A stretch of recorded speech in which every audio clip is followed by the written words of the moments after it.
Kawan Scale Up, kita wajib mengenal siklus-siklus dalam investasi saham. Nah, Koren hari ini akan bahas bagi kalian yang mau investasi saham, sebelum kalian investasi, kenallah siklus-siklus dari saham yang akan kalian investasikan. Perusahaan itu biasa cenderung terbagi dalam 4 siklus. Yang Koren akan bahas, siklus pertama adalah introduction cycle. Ini adalah perusahaan-perusahaan yang baru berdiri seperti perusahaan rintisan, di mana perusahaan itu baru mengenalkan konsumen kepada produk dan jasa mereka. Nah, bagi kalian yang mau investasi di perusahaan ini, biasa kalian bisa memakai valuasi biasanya seperti price to dream ratio. Dream itu berarti bagaimana, apa sih mimpi dari perusahaannya, atau price to sales ratio. Perusahaan-perusahaan ini kebanyakan juga masih rugi dan memiliki kemungkinan gagal yang tinggi. Contohnya seperti Goto atau Bukalapak. Namun ketika kita invest di perusahaan ini dan perusahaan ini mampu mencapai visi mereka, kita akan mendapatkan keuntungan yang sangat besar. Nah, siklus berikutnya adalah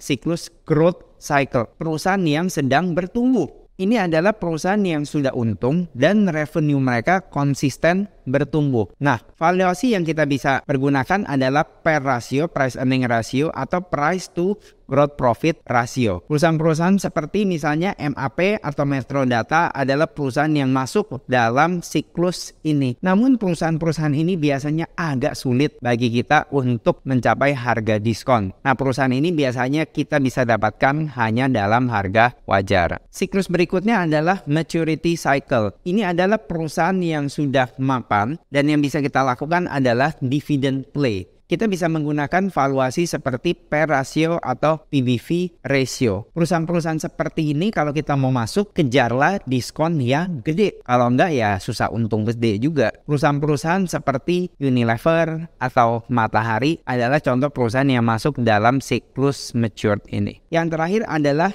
declining cycle. Perusahaan yang sudah tidak relevan lagi karena tidak bisa mengikuti pola zaman. Perusahaannya cenderung juga rugi dan yang kita bisa lakukan analisanya adalah liquidation value dan Sigerbat. Perusahaan-perusahaan contohnya seperti T-iPhone maupun Express Group, perusahaan yang sudah tidak lagi berinovasi dan kemungkinan gagalnya juga besar. Nah, kalau kawan Scale Up tanya, Koren invest di mana? Koren akan cenderung mencari perusahaan yang ada di dalam growth cycle dan mature cycle karena risknya tidak terlalu besar dan menyajikan keuntungan yang lumayan menurut Koren. Koren cenderung menjauhi perusahaan-perusahaan yang di intro cycle maupun yang declining cycle. Nah, kalau kalian kawan Scale Up lebih suka invest perusahaan yang masuk dalam siklus mana? Spill di kolom komentar. Salam cuan.